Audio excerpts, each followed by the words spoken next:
नमस्कार, मैं हूं साक्षी ममगाई। यूजीसी रेगुलेशन 2026 को लेकर पूरे देश में आक्रोश फैला हुआ था।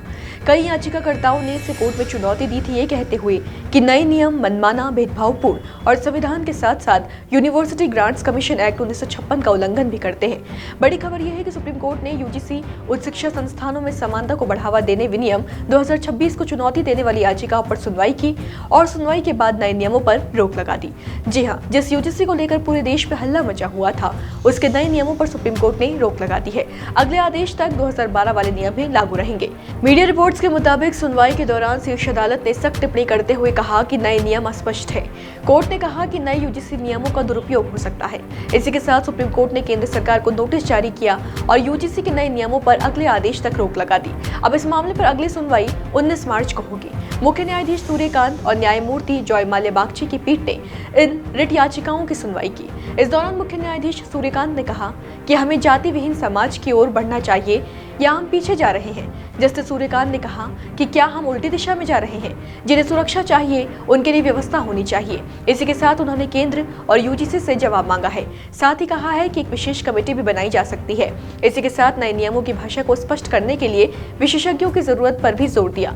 यूजीसी नियमों पर रोक के सुप्रीम कोर्ट के निर्णय का स्टूडेंट स्वागत कर रहे हैं। जाते जाते बताते चले कि यूजीसी के प्रस्तावित ड्राफ्ट रेगुलेशन और नए नियमों के विरोध में स्वर्ण समाज प्रदर्शन पर उतर आया था।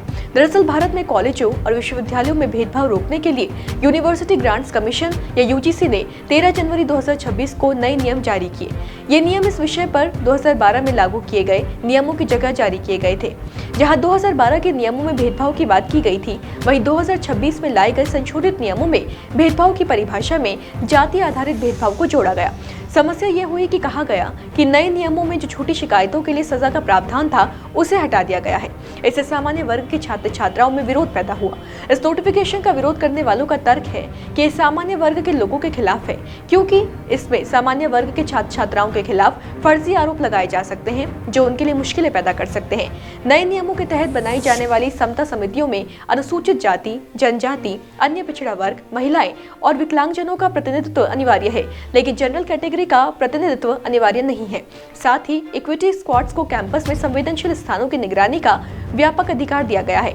एक बड़ी चिंता ये है कि समता समूह या इक्विटी स्क्वाड्स जैसी व्यवस्थाएं कैंपस को लगातार निगरानी वाले माहौल में बदल देंगी।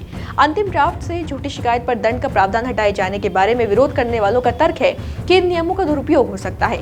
इन्हीं तर्कों के आधार पर इसका विरोध किया जा रहा था। अब ये कहते हुए कि UGC promotion of equity regulation 2026 के प्रावधानों में प्रथम दृष्टया अस्पष्टता है और इनके दुरुपयोग की आशंका है। सुप्रीम कोर्ट ने यूनिवर्सिटी और कॉलेजों में भेदभाव को रोकने के लिए यूनिवर्सिटी ग्रांट्स कमीशन की ओर से जारी नए नियमों पर गुरुवार को रोक लगा दी है। सुप्रीम कोर्ट ने केंद्र सरकार से इन नियमों को दोबारा ड्राफ्ट करने के लिए कहा है। तब तक इन नियमों के लागू होने पर रोक रहेगी। आपका मामले के बारे में क्या ख्याल है, कमेंट बॉक्स में जरूर बताएं।